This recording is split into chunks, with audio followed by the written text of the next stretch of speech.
सजाण वालीए डोली विच बह के टुर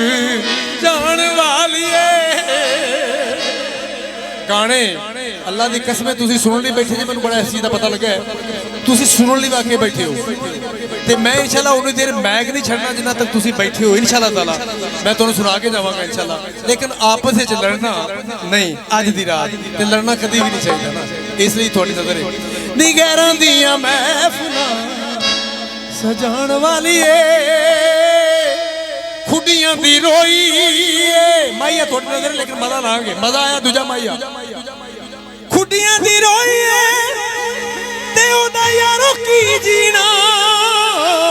ओ जिंदा जग ते ना कोई नी गैरां दियां महफिलां सजाण वालीए।